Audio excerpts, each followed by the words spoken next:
name is Rich Weisensell. I am the owner, builder, creator of the Delorean stretch limousine. The vehicle you see over here today is a result of many hours, many days, many weeks, and many years of fabricating this vehicle over the past 2.5 decades. The idea started out as a sketch that I showed to John Delorean back in the year 2000 at our convention in Cleveland.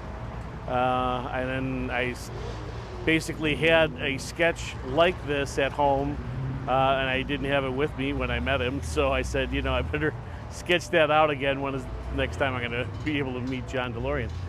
So I went back up to my hotel room and resketched it and came up with the basic design that you see here. And this is something that I wanted to build, as Doc Brown would say. It's basically a science experiment.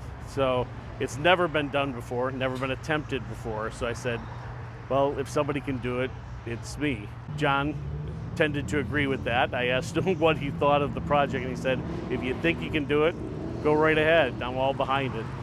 Back in the year 2000, I started collecting the parts that I would need to assemble this particular vehicle. I had a number of wrecked DeLoreans and a lot of DeLorean parts that I had used from fixing, repairing, reassembling DeLoreans over probably the last 15 years prior to that. And so we decided to do something a little bit different with this, along with a couple of other projects along the way. This got sidetracked a little bit when I built the DeLorean monster truck.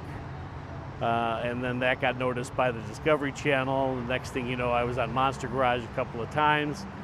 And we eventually got back to the limo. I had a gentleman who works on stainless steel all the time, every day of the year for the last 3 decades. He's a master fabricator. He's located in London.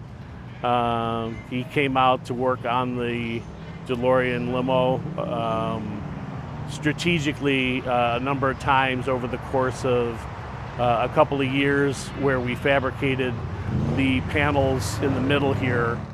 But we got all those panels done. We finally had the exterior pretty much done by the year 2012.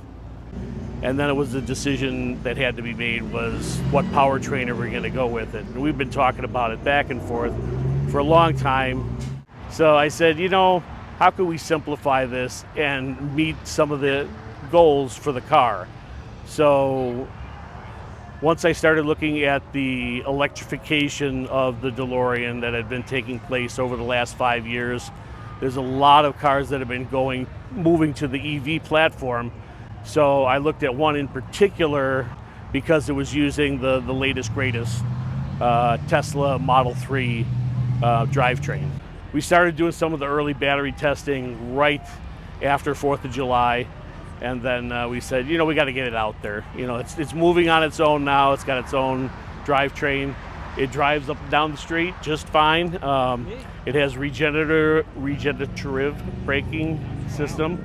The electric motor, Tesla motor, is in the mid-engine position of the DeLorean. And if people recall from the original DeLorean prototypes, all the cars were meant to be mid-engine cars, and they went with the rear engine design just because it was less expensive. The engine was already EPA tested and approved for the American market, so they ended up going with that rear engine design, which made the rear end a little extra heavy. Like right now, the way everything is set up with the mid-motor setup and the battery pack in back, and only a single battery pack, the weight distribution of the car is nearly 50-50 from front to back. It's a custom-built, fully stainless steel chassis. Oh, wow, okay. And the chassis runs, the full length of the car.